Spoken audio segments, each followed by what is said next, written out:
episode of the Places We'll Go show. Very blessed this morning our time. Richie's actually somewhere else in the world, but anyway, let's forget time zones. Welcome Rob Bloom, who is at Aston Martin F1, lead marketeer there, and welcome, Rob. Thank you very much, and thank you so much for having me on this morning. Yeah, so CMO at Aston Martin Formula One. I mean, it doesn't really get much more glamorous than that. I mean, you might come on to tell us otherwise, but just let's hold that thought for a little while.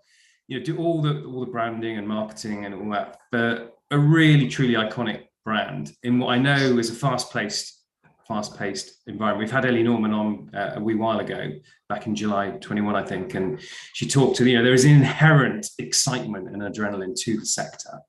I can say that coming from insurance, I can at least see some relativity there.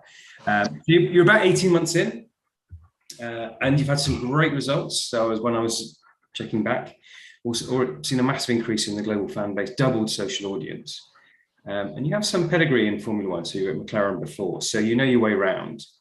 And they obviously had some great success as well. So you've had a glittering career in a glittering industry. And today we get to find out a bit more about what makes you tick and how you got there. Also, interestingly, people may not be aware that back in the day you did found a content marketing agency. So you've seen both sides of that particular equation. And you were named a leader in Sport Under 40 as well. I noticed on your LinkedIn that you follow Bill Gates and Gary Vaynerchuk, and it's sort of like the yin and yang of life there. So maybe we'll get into that. But anyway, it's an absolute pleasure to have you on the show, Rob, and I know it would be brilliant for us and also for our listeners.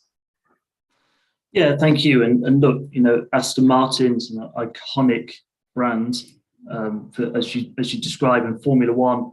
It's really having a moment right now, and it's a privilege to be able to engage a global fan base in Formula One, but represent that iconic brand as Aston Martin. Never in a million years thought that I would end up in Formula One working for a brand like Aston, but I guess it's just a signal of the path and the journey that I've been on to get here. I can't genuinely wait to hear about that journey. It's just incredible, as you say, and I'm sure many would describe it as being probably the best job in the world. But we'll dig into the detail, I'm sure, in a mo. But tell us how you're doing and how's the summer been for you? How I'm doing, it's been a really interesting journey. It really has. I came in off the back of 8 years at McLaren and learned a lot about sports marketing, fan engagement, really putting the fan at the center of everything that we do.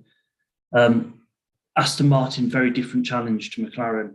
It's a truly luxury brand. But if you lift and shift Aston Martin as a road car business, beautiful, it's Bond's car, it's British. If you take that directly into Formula One, it doesn't quite work like that. It needs its own identity.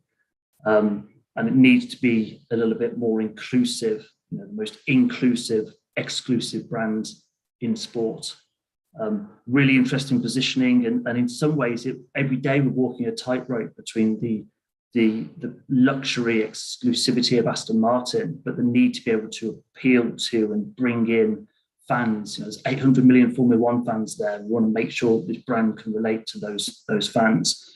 So every day is a really interesting journey, and I've built a team around me that good people, good behaviours, good habits, and really working with them to get the best out of them in their roles and for the team. But as I say, it's a fantastic opportunity, but very aware of the responsibility of the Aston Martin brand, making sure that as we take it in this direction through the lens of Formula One, we're doing the right thing for a 109-year-old legacy brand. But as I say, we're mindful of where the world is at the moment in sport, where the world is in the environmental factors as well. And we're creating a modern Formula One team that can appeal to a much broader audience. Yeah, I'd love to dig into how you built your team, because this is to help people be successful as CMOs, new CMOs, but also getting into the industry and may have never built a team. So we'll get into that. But I just want to pick up on that point about it being a moment. And very specifically, it's an interesting nuance. I'd not really sort of thought about that. How do you blend luxury to performance? Interesting sort of brand positioning challenge. But in terms of this fan thing, I mean, I didn't know 800 million. I don't know if it was just Drive to Survive or one of the first sports to emerge from the pandemic, but tell us a little bit about this crazy world of F1 fandom. Yeah, there's no doubt that Drive to Survive has had a massive impact. But I think if you just start to break it apart a little bit, what's Drive to Survive all about? It's all about people, personalities, stories. And when I came into Formula One, I sat down with John Ellert, who was the CMO at McLaren at the time. We had a really great conversation about where the sport was at the time, and where brands were at the time as well. So as a sport, it had got a little bit lost in the technical regulations. It was full of barriers and challenges to get into the sport. You needed to know the ins and outs of the tech regulations to really have an appreciation of the sport. At the time, going back to 2012 here, it was about, I think, keeping fans at arm's length and providing amazing experiences for those that had the opportunity to be in a paddock club. It was that audience that would go down to the garage and really appreciate and feel and smell and touch what Formula One's all about. And brands were in a way empty vessels of sponsor logos. They weren't really developing their own personalities.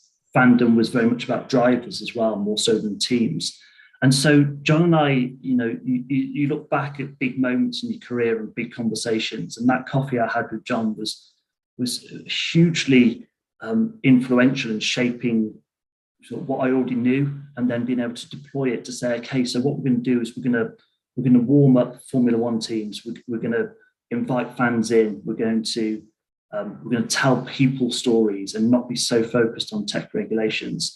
I've got to be honest with you, Mark. I probably don't know enough about the car, the regulations. If I was touring you around a Formula One garage, it wouldn't take long. I'd run out of knowledge pretty quickly. But I could tell you about people. I could tell you about the fans, the people that make the sport. And as I say, I think Drive to Survive has been one of the, if not the best, marketing platforms really to open up the sport. But don't overlook the power of social media, not just at McLaren or Aston Martin, but across the grid.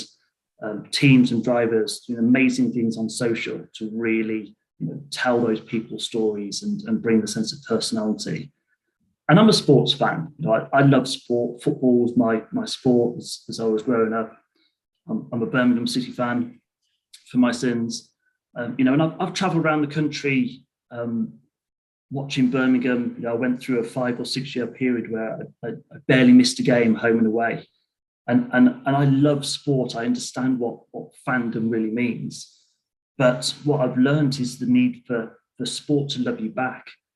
I've travelled up to Newcastle on Tuesday night to support Birmingham City in the freezing cold and come back with my tail between my legs, having seen another defeat.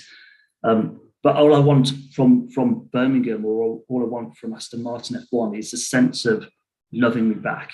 Know who I am, create content and experiences that harness my passion and improve my sense of fandom. And I think, when I work with my team, I really try and install that mindset that we have to put fans first, front and center. We're in the entertainment industry, we're in the sports industry. We've got to bring fans in and really show them that we care about them. And if you get that model right, you won't go far wrong. And I really don't believe, by the way, that is ring-fenced to the world of sport. I think, prior to McLaren, I worked for a home emergency insurance company. Couldn't be more of a different world. But what I learned about the customer, putting the customer first, understanding what the opportunities were to retain, upsell, sell new products to customers. It starts with understanding the customer. And I brought into sport that mindset of, right, let's really understand our fans. Let's show them that we appreciate them. Let's build content, platforms, experiences, physical and digital.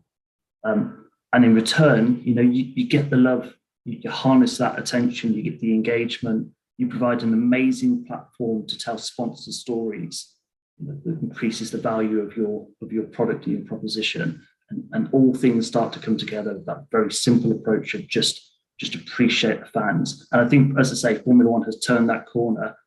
And I know you've had Ellie Norman on this show, which is a fantastic job of pushing it down that line. And that's why I think Formula One's really having a moment right now, including in the States. Very important.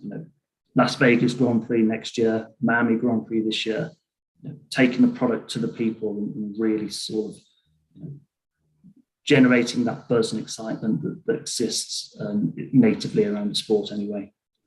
Just to come in before Richie comes back, I just love that thought, the sport to love you back. And yeah, Vegas, November 23 is my sort of, bucket list pipe dream. But anyway, let's get back on topic. Over to you, Richie. Yeah, no, it's funny. I wrote down exactly the same turn of phrase. It's wonderful. And especially in a world, by the way, that we, as marketers, we get often told by the gurus that, brands play a very unimportant, insignificant role in people's lives. This is very much at the antithesis of actually becoming front and center of somebody's life. And of course, in a sporting environment, people are fanatical about F1 and the teams they support. So I can totally see how it resonates, but also further afield into other industries too. And you obviously touched on the fact that you went from home serve into the industry and got into the motorsports industry from there. And I'd just like to maybe turn to that moment in time, because it's probably fairly atypical that you go in from a traditional industry like that and then leverage your way into the role that you clearly now are doing, which is insane. How did that happen? And maybe what are the nuggets or magic sauce you think enabled you to get there that others can learn from? Yeah, Richie, what I guess is slightly even more atypical is the fact that, I left the education system when I was 18 years old. I didn't go to university. I've never studied marketing in my life in an academic context. And here I am now representing one of the world's most iconic global brands and the world's most biggest sports.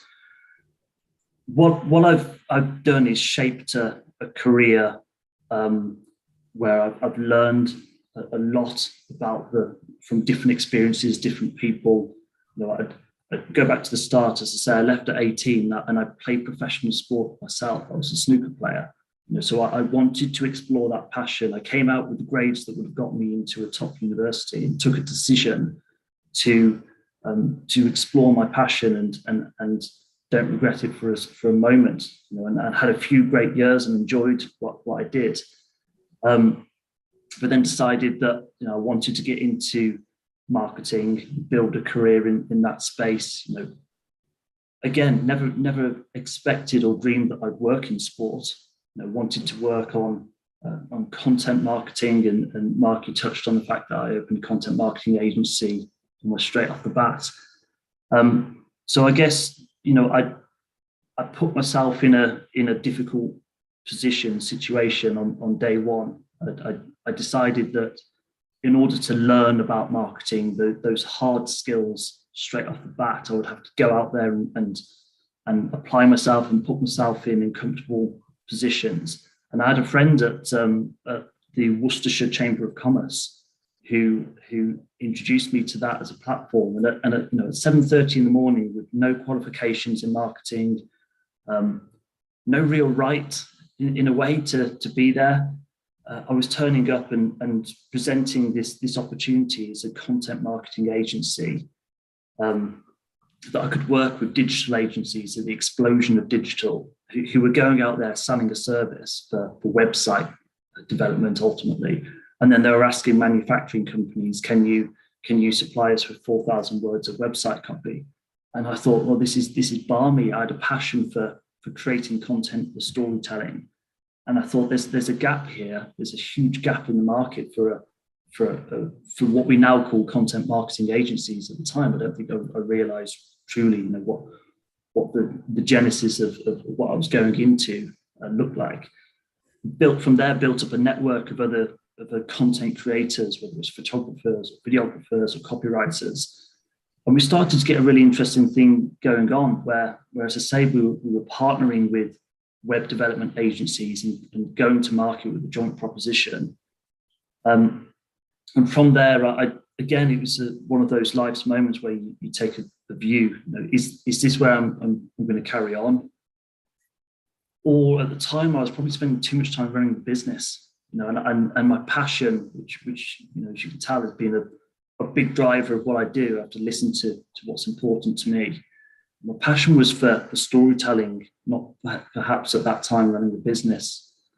So I went in-house and worked for a multinational company that had all sorts of arms to its business, from car leasing to children's services. Worked with some brilliant people and identified early on who those brilliant people were that I could learn from. And as I said, started to build those hard skills around SEO, PPC, the copywriting, engaging audiences, the core marketing skill sets. It really was on the job learning. And from there went to HomeServe and really got that awareness of e-commerce and far more of a commercial lens to my marketing abilities. And my situation now is because of the vision of McLaren to be able to look outside of sport and say what we want is somebody that understands audiences, understands the modern marketing mix, and brings a slightly more commercial lens to the business over and above. At the time in sport, it was a little bit of an ecosystem of people who were moving around within Formula One or from football into Formula One. And then McLaren had the vision to go out there and find someone who could perhaps bring a slightly different lens to it. And again, you talk about big moments in your life and your career. It was a phone call that came to me. I was sat just getting to my car in the car park of HomeServe in Warsaw. McLaren on the phone, would you like to come down and have a conversation? John Allert again, described the presentation that I gave at the back of that conversation as a dissertation. I worked day and night to make sure that I went down and I absolutely smashed it out of the park in that interview process. That was my opportunity, and I was going to grab that. There was no way I was not going to win that role and that opportunity. And then, stayed true to the vision as to why McLaren looked outside of sport, found somebody that understood web, understood social, understood the commercial side of sport, and fan engagement and customer journeys. Phrases like customer journey and first party database. A little bit new in sport. Mark, you and I met at Marketing Society. I would turn up at Marketing Society evenings and listen and contribute. And I was the only person there from the world of sport for so long. I really was the black sheep in the room, because I was bringing in a completely different context, but I was learning. And it's interesting listening to your conversation with Ellie Norman. She had a similar experience. She left the education system at 18, and you sit with imposter syndrome a little bit. You're thinking, I'm representing this global iconic brand and this sport, and I'm taking it down this direction, and I'm basing it on what I've learned and the skills, hard and soft skills that I've acquired. You have to deal with it. You really have to deal with it and back yourself and then start to really work on your own personal development, which I've spent a lot of time on. You get to a point where you say, look, this is the direction we're going in. I know enough. I'll harness that imposter syndrome. I'll turn it into energy, pass it on to my team, and let's do amazing things. And I left McLaren, and they were at the time Formula One's favourite team. Well, what a lovely story arc, from snooker to all the way through uncomfortable positions. Interesting, you said about right to be there. So I guess a bit of fake it till you make it, but you perfectly brought to life the squiggliness of careers. But what an arc, sort of almost perfectly all the way back to the beginning in terms of love of sport. You kind of answered the question I was going to answer. You answered the question I was going to ask on the back of that, which was about, through that squiggliness, how was your self-belief challenged? How did you build your self-belief? I mean, let's just go there a bit more. You do have an assuredness and a determination. So, and you talked a bit about the skills that have underpinned that, but how would you say you've kept your self-belief through those trickiest, squiggliest times? Yeah, it's a really good question, Mark. And my dad once gave me an analogy which I've held dear, which is pebbles and boulders. Learn what are the pebbles in life. A bad meeting, a bad email, something that didn't quite go right for you in a campaign. You can't carry them around with you. You start collecting pebbles from the second you wake up in life. It's just life. It's the messiness, as I describe it, of life. You've got to let them go. You've got to be able to brush them off. It's the boulders that you pay attention to, and your ability to be able to define what's a pebble, what's a boulder. As a society, we've just gone through certainly the biggest boulder in my lifetime with the global pandemic. How do you react to that when take it into sport? They stop sport immediately. We've got partner contracts, and we've got fans to engage, and there's no product. Big boulder. You come together and you deal with it. But look, in my early stages of the career, I was carrying around those pebbles constantly, and I was taking them home with me, and it was affecting my personal life, my partner. It was hard. I was carrying this responsibility for an amazing brand. And I got to a point, I think, in my life where I recognized that this isn't healthy for me. There is a determination, conviction, and a desire to be the best and win and get to number one and all of that stuff. But I think in life you have to look at what helps you and what hinders you. And I was carrying around so much baggage. I think it was hindering me. I didn't have the capacity to look at the bigger picture and see what I needed to see. So I've spent a lot of time and worked with really good people developing my personal skill sets and my ability to deal with stuff. There's still a slight stigma out there in the world about therapy or life coaching. On a weekly basis, I'll talk to either a therapist or a life coach, depending on what's going on in my world at that time. She helps me. She helps me know and deal with stuff and make sure that I'm seeing the world through a clarity and I'm appreciating that perfection, getting it right, the critical parents, all this stuff, it's not helpful for you. It's hindering.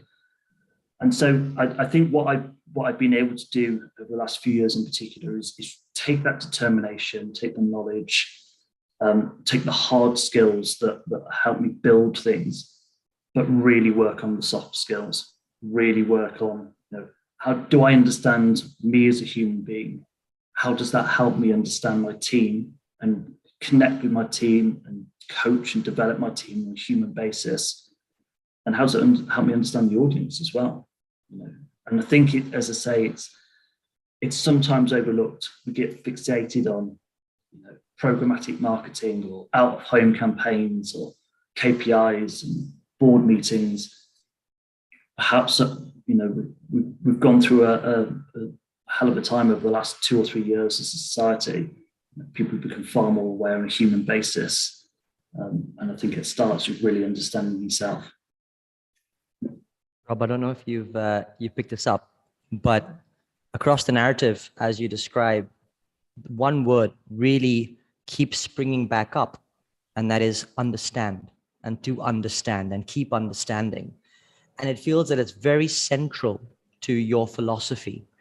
And that's quite interesting because, of course, you took a brave move to not go into formal higher education back all those years ago, but yet your constant stream of learning is just iterating and continuing. And you can see that whether that's an internalization of learning about yourself, whether it's the team, whether it's the skill set, it feels like there's this never-ending cycle of learning that you go through, as you say, on a daily, weekly basis, getting external help to help you do that. Quite incredible, actually, when I think about the fact that you made a very brave decision to not even go and undertake formal learning back in that day. So that's really quite interesting for me. I'm going to take you back to that moment probably when you were, and you even said, you alluded to the fact that you got good enough grades to get into some of the best universities, but chose not to. I'd like to maybe dig into that decision a little bit. And perhaps if there's somebody else listening and sitting in the shoes right now, I know you probably take a more balanced view as you're a bit older, but what would you say to them? I've got all the time, respect, appreciation for the higher education system, and I don't know whether I've recruited somebody who's had a similar path. I think not by design, but if I just look back at particularly my senior hires, tend to have had a more traditional route into marketing than myself. So I don't want to undervalue the brilliant educational and life experience that university delivers, for sure. But I think that there are other options and routes in. If you can get your foot into the door of an organisation, perhaps it's not a Formula One team, perhaps it's your local agency in the high street, and listen and learn. You have to have that sponge sort of attitude and behaviour that I have, and the ability to be able to pick apart who are the brilliant people that you really do listen to, and where are the examples that you might let that one go. That's a skill, and I think and people say you join great companies, you leave bad bosses. I've experienced it. You sometimes you find the right people to listen to. I'll drop another name in. Stuart Peddy, ECD at Habas Helia, known him for many years. Brilliant guy. He's taught me no end of the power of the one-word brief. Some of the best work we've done together has been on just a one-word brief, and being able to break things down and simplify them. Those are approaches and habits that I'll carry with me through my whole career. I apply them on a day-to-day basis. I pass it on to the team.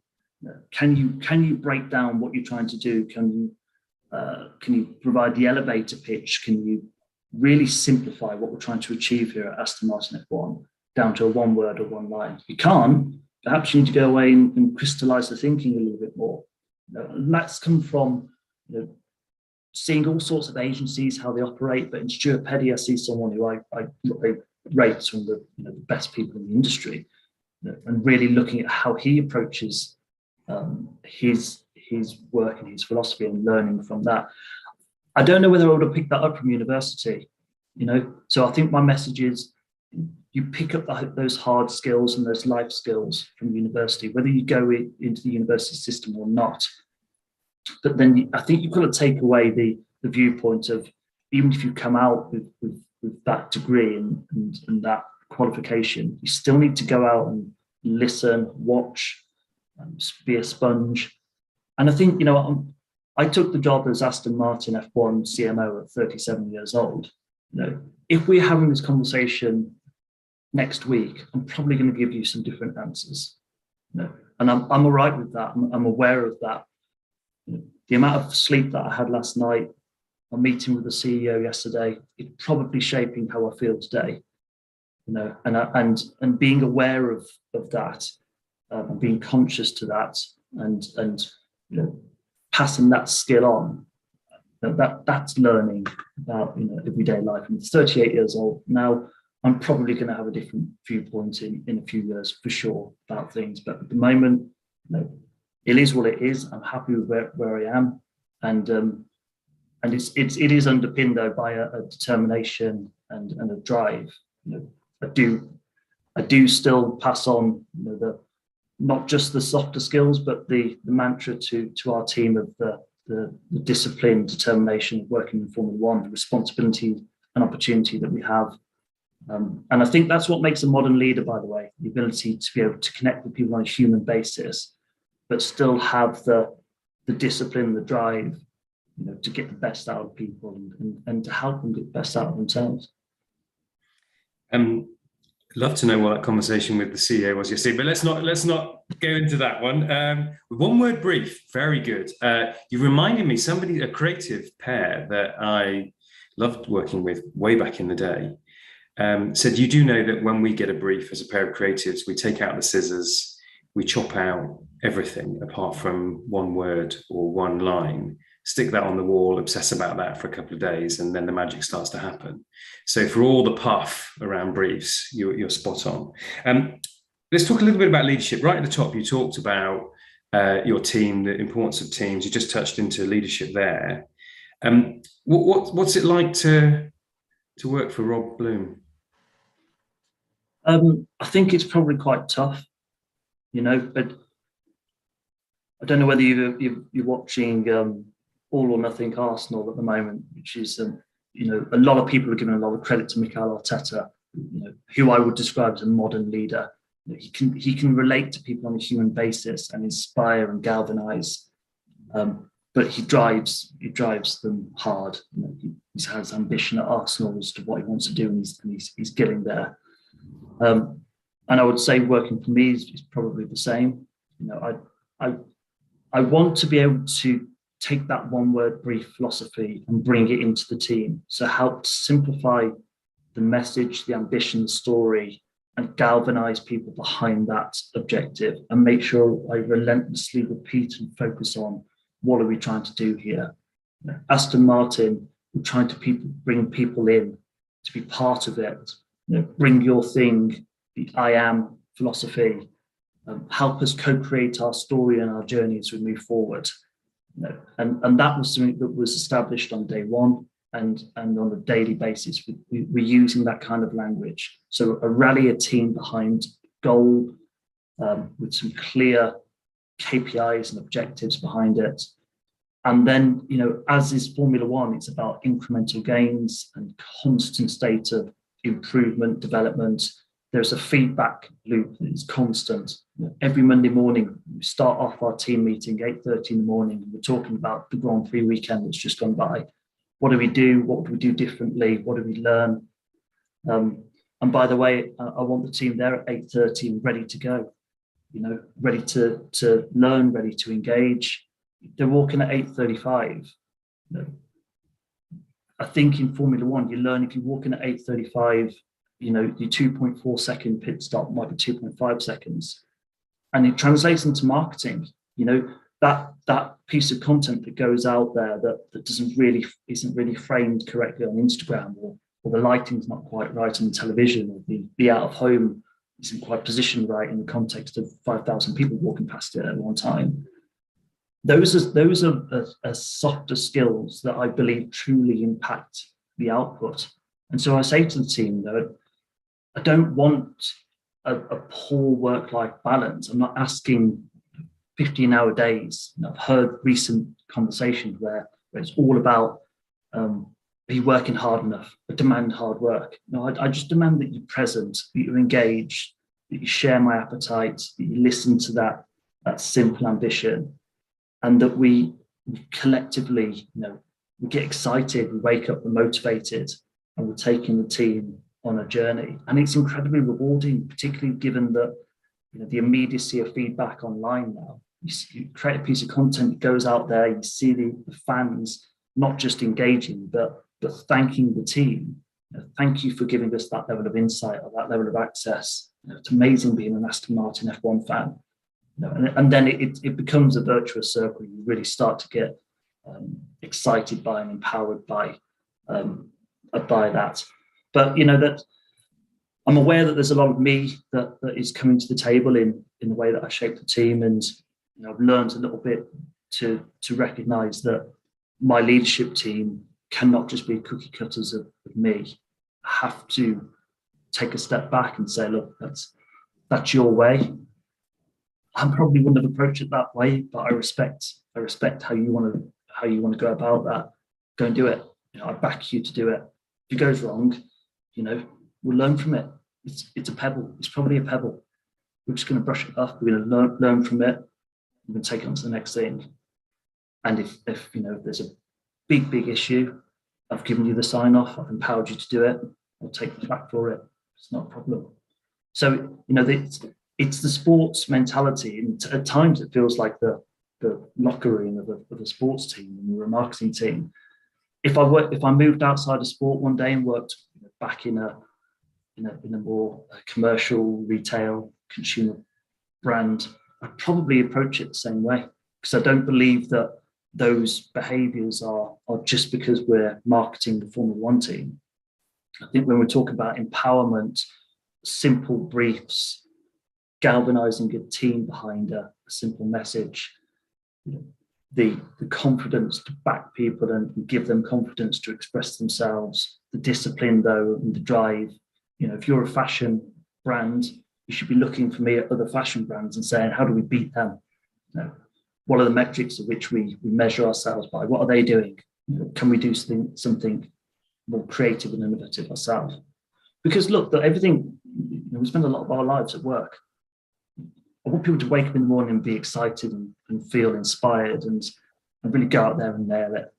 And that will result, you'll see the output and the outcome of the work. Rob, it seems like there's a real sense of competitiveness that drives right through you. Clearly, you're in the right spot at the moment. But even beyond that, the way that you talk, it feels very no nonsense, a clear focus. You come in and structure, and you come in with grit and persistence. I actually wonder, where does that come from? What was Rob's life growing up? I don't overlook the significance of playing snooker at the level that I did. I was competing from 7, 8 years old. It probably shaped me to an extent. I probably learned a lot from that. That's why I say I don't regret doing it, because I learned a lot from it. It's also about, I've been in Formula One for 10 years. You can't help but be shaped by the competitive nature of it. And we are in competitive environments inside and outside of sport. The world's competitive, whether you're competing against your own targets and ambitions or other teams, and measure yourself in that success. So yeah, I'm a competitor. There's a question as to, are you playing to win or are you playing not to lose? Perhaps my upbringing, my childhood, there's a sense of playing not to lose. A critical parent, that bit inside you that you say, what if I'd have just gone that extra mile, or I'd have done that? So maybe it's a combination of my upbringing, society, but I say I wouldn't overlook the impact of working in Formula One for 10 years and the competitive nature of our world. Can I just jump in just for a second? What was it like growing up with critical parents, and what do you think the impact of that could have on doing that? Look, the critical parent phrase is I think more about the development of you as a person. So, the adult, the child, the critical parent, and that whether that bit of you is awake and alive. And I think we all have a little bit of that inside us. So it's more metaphorical than literal. But my family were unbelievably helpful and supportive at school or through snooker or anything I wanted to do. They gave me they just opened the doors. And I think maybe that's it, that they opened the doors and they gave me the opportunity to jump through them. And I think that's a philosophy that I take now. I give my team, I'll open the door for you, show me that you want to jump through it, and show yourself that you can, even if it feels uncomfortable. Yeah, yes, it's very, very interesting, the competitiveness bit. Just a reflection, we had Karen Blackett on in the early days of the show, and she was a national level sprinter, and she talked about what competitive sports people have is the voracious appetite for feedback, because you get it all the time, either through a coach or your results. And that strikes me that your learning is fueled by being by needing to get that feedback, accepting it, inviting it, whereas a lot of people run away from it. So can you say a little bit more about the role of feedback, both for you and also in the way you give feedback to your team?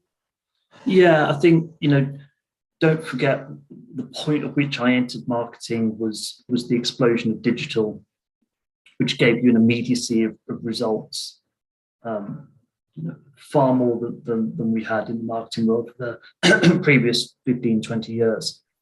So I think I very quickly learned that action will provoke a reaction, which will enable you to measure and report. And I don't think that's unique to me. I think in our world right now in marketing, we're able to measure very quickly, and then that allows us to build a set of KPIs. By the way, if you hit every single KPI, then your KPIs are far too lenient, and you're near stretching yourself enough. You'll miss things, and there'll be KPIs, big KPIs that we're not quite on track for. So you have to take the rough with the smooth. If you do have that constant sense of measurement, reporting, feedback, if it's all rosy and every time that you submit a report to the CEO, every single KPI, you're absolutely smashing it, there's probably something wrong with the way that you're setting your KPIs. And I think a good CEO will see that as well. And you have to be able to stand behind it and say, look, we're 9th on track this year out of 10 teams. It has a knock-on effect to things like media values. We're not going to hide behind that. We'll win the World Championship, we'll get more TV exposure. I'm not giving away any trade secrets, it's common sense. But we understand it, Fantastic work that's going on in the background at Aston Martin F1 to build a World Championship winning team. New factory, amazing hires that are coming into the building, growing the team. Just taken on board Fernando Alonso as our driver for next year. It'll be really exciting. I work with Fernando at McLaren. Can't wait to work with him again. There's a lot going on in the background that will directly impact the marketing performance. I know that. The business knows that. The things that I can shape, we'll have a look at the results from a campaign that might be a little bit of a step beyond what's just happening on track. What we do on TikTok, to an extent, can be a little bit immune to what's happening on track for us. And we'll look at those a little bit more acutely and say, we've got a fantastic partnership with TikTok. Are we maximizing that? Are we innovating? Are we creating? Are we disrupting? And as I say, the immediacy of digital and social in particular will give you those results to be able to analyze. You've got to be a really, really tough cookie here, because you're operating in an environment where probably the biggest unknown variable comes from within the business itself, as in the performance of, the team. And yet you can't predict that. You don't know how it's going to pan out. And yet it has such an insatiable role to play in the success of what you do day in, day out, Rob. It's kind of like, God, it must be a tricky little position, right? And clearly full of a need to be very reactive. I mean, do you almost have like a storm room or something which you go into like after every track race and kind of go, how do we deal with this? Or how do you deal with that sort of, I guess in some ways, planned spontaneity or just spontaneity? I mean, well, how does that work in your world? Yeah, it would be naive to believe that you are immune from what's happening in the core product. Whether or not you're talking about a Formula One team or a brand that has a core product in a supermarket, the performance and the quality of the product will have a knock-on effect to your marketing and your PR and the conversations going on around your brands. But I like to try and flip it and say, okay, so what is in our control? What can we control? So the British Grand Prix this year, our factory is across the road from the Silverstone circuit. It is literally our home Grand Prix. We're an iconic British brand. We're a luxury brand. I could have gone out there and with the team created a campaign that was just Union Jacks everywhere. Very simple, and it would have been relatively effective in doubling down on the story about Aston Martin as the British team at Silverstone. Instead, our approach was about inclusivity and diversity in Formula One. We went out there with a message of all in, all welcome, all celebrated. We had Martin Hibbert, an amazing guy who was injured in the Manchester bombing and has climbed Mount Kilimanjaro in a wheelchair. Unbelievable guy, unbelievable story, massively inspirational. He sat next to Sebastian Vettel talking about inclusivity and the need for society to think a little bit more open-minded about how it provides people in wheelchairs with access. It's a big departure from the Union Jacks on a few graphics talking about a home Grand Prix.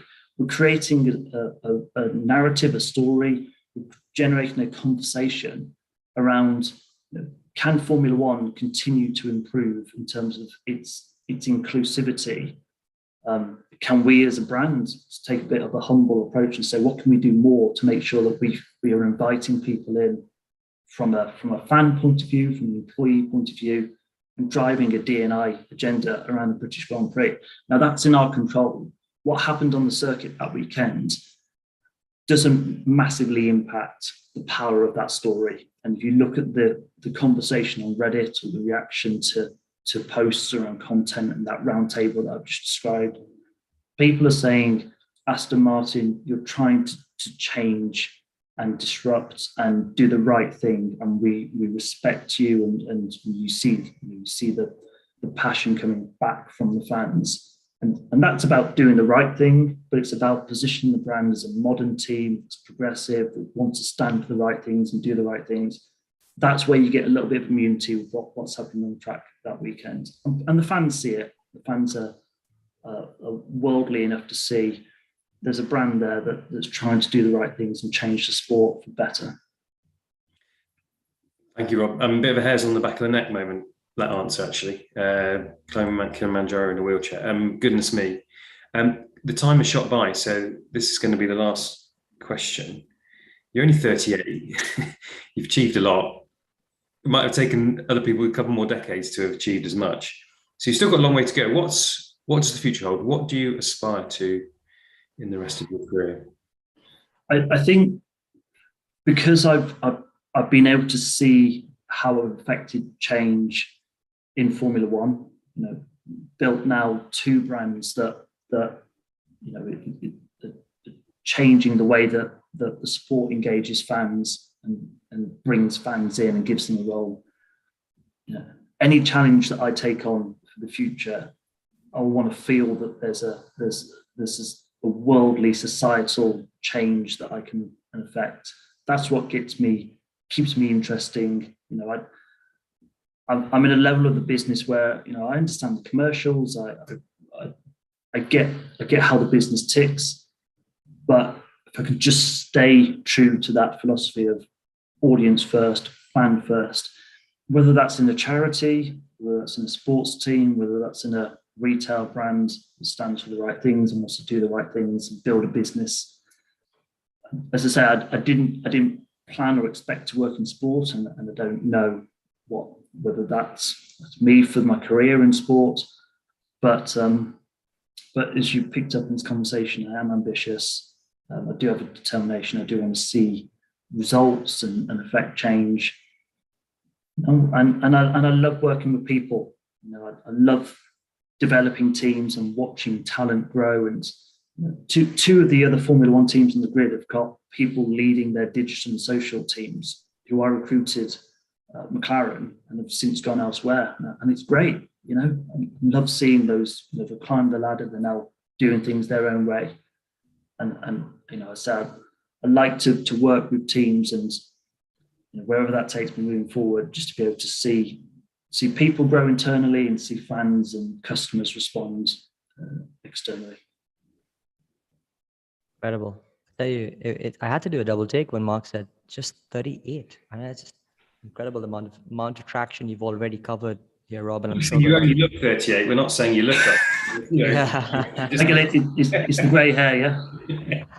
Clearly, this is the moment where we try and do a little bit of a bow on some of the key themes here. But I actually think it's very difficult to put a bow on the things you've talked of. But actually, Rob, I think you've given us a masterclass in three real ways, to be honest.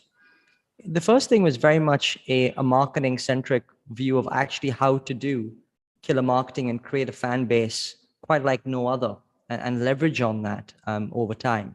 And I think some of the things you talked about, whether you talked about having your fans love you back, was an incredible sort of turn of phrase, but also some of the technical elements around that. And clearly your content marketing, storytelling abilities have held you in great stead on that front.